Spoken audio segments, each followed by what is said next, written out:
Au village de Quatre-Croix, dans le département d'Anyama, sur l'axe international menant à Alépé, le conflit autour d'une vaste parcelle de 75 hectares vient de prendre une tournure particulièrement préoccupante. Quelques heures seulement après la manifestation des résidents, le mercredi 12 août dernier, pendant la nuit, des pelleteuses sont entrées en action. Pourtant, ce même mercredi 12, en journée, les habitants avaient clairement exprimé leur opposition aux opérations de démolition. Sur les lieux de la manifestation, le sous-préfet de Brofo-Doumé s'était rendu auprès des populations. Face à la tension, il avait demandé aux manifestants de libérer la voie et indiqué avoir saisi son homologue d'Anyama, afin que des dispositions soient prises auprès de l'opérateur Arc-en-Ciel pour suspendre les opérations de démolition.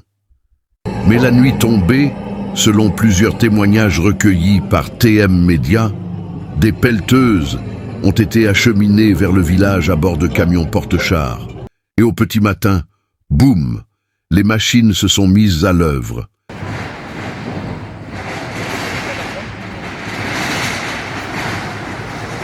Des maisons sont éventrées, des bâtiments sont réduits en gravats. Des familles assistent, impuissantes, à la destruction de leurs biens. Parmi les bâtiments ciblés, un ensemble attire particulièrement l'attention. Il s'agit des biens du président des résidents. Son école, ses bâtiments de résidence, ainsi que plusieurs bâtiments destinés à la location sont détruits. Monsieur Zoumana Bakayoko affirme avoir perdu en quelques minutes le fruit de 20 ans d'économie. Moi, j'ai investi plus de 200 millions dans ma maison. Un peu, j'ai investi plus de 200 millions. J'ai fait étage. Ils sont venus, au bout de 30 minutes, je ne vois plus de maison. Moi, je m'occupe de 8 enfants. Moi, j'ai des enfants de mon frère chez moi. Qui va les nourrir? Même pas un seul habit qui est sorti. Ils ont tout détruit. Mais au milieu de ce spectacle de désolation, une autre réalité interpelle TM Média. Notre équipe constate que certaines maisons portent sur leurs murs un marquage rouge, de forme arrondie, clairement visible. Que signifie ce signe? Selon plusieurs résidents interrogés sur place, ces inscriptions correspondraient aux maisons qui auraient été identifiées comme devant être épargnées des démolitions, après le versement d'une somme d'argent à des personnes présentées comme des représentants de l'opérateur Arc-en-Ciel. Face à la menace des pelleteuses, certains résidents affirment avoir été invités à verser de l'argent en échange de l'épargne de leur maison. Une pratique qui, si elle était établie, soulèverait de graves questions sur la nature et la légalité de ces paiements. Le montant évoqué par plusieurs témoignages est de 110 000 francs CFA. Des habitants affirment avoir payé pour préserver leur maison. D'autres assurent même avoir versé des sommes beaucoup plus importantes, pouvant aller jusqu'à 500 000 francs CFA. TM Média a recueilli plusieurs témoignages allant dans le même sens. Un résident qui a requis l'anonymat et dont le visage est masqué pour des raisons de sécurité nous décrit une situation pour le moins troublante. Nous sommes dans le quartier. Lorsque les machines sont arrivées, après qu'ils ont commencé à casser la maison, on a commencé chez Kelly, sous pression, la vie était tellement traumatisée, on ne savait pas quoi faire.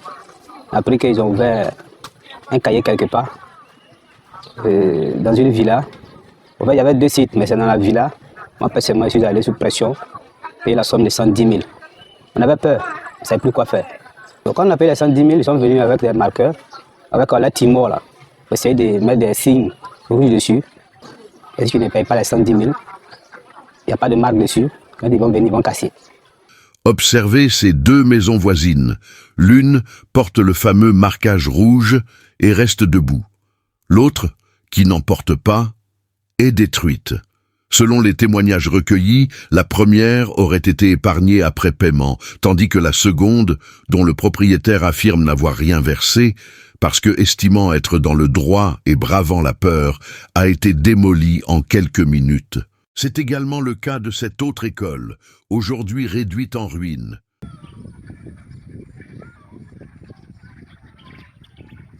Une situation qui soulève une question majeure. Si ces témoignages sont confirmés, Sur quelle base juridique un paiement pourrait-il déterminer qu'une habitation doit être détruite ou au contraire épargnée? En faisant une simple estimation du nombre de maisons concernées par ces marquages, les sommes évoquées pourraient atteindre plusieurs millions de francs CFA récoltés en une seule journée de démolition. Des chiffres qui devront naturellement être vérifiés par les enquêteurs et, le cas échéant, par la justice. Car derrière ces chiffres, il y a surtout des familles. Des personnes qui disent avoir payé dans la peur, alors que les machines étaient déjà présentes et que des hommes présentés comme des loupards se trouvaient sur les lieux. Et c'est précisément ici que se pose une question fondamentale.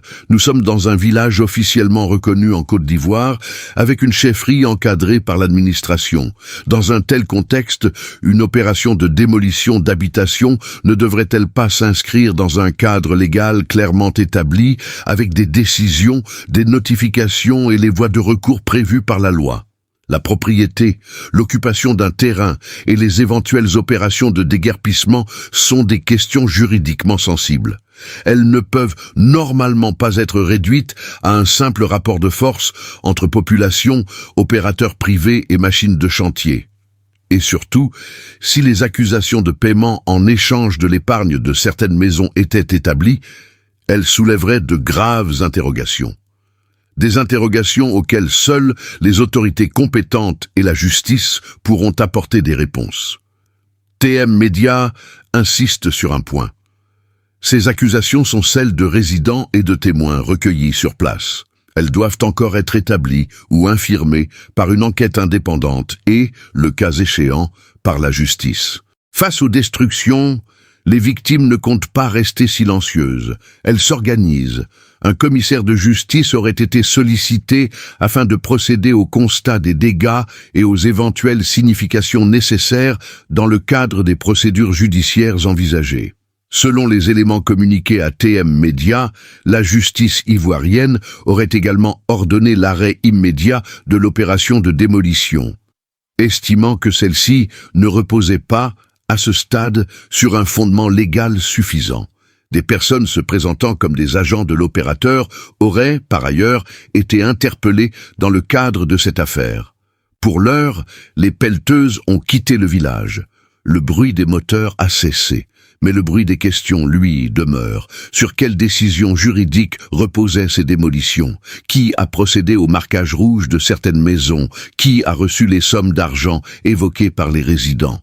Et surtout, comment des familles ont-elles pu se retrouver face à des pelleteuses, avec leurs maisons menacées de destruction, alors même que les autorités administratives avaient été saisies de la situation? À 4 croix, les machines sont parties, mais les conséquences, elles, restent. Des maisons détruites, des écoles réduites en ruines, des familles qui disent avoir tout perdu. Et désormais, un dossier entre les mains de la justice.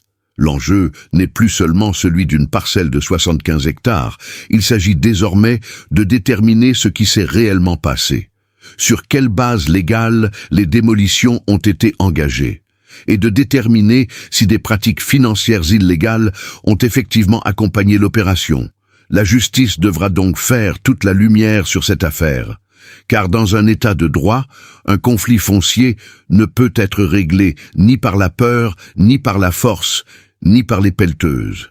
À 4 croix, les habitants attendent désormais une chose, la vérité, le respect de leurs droits et la justice.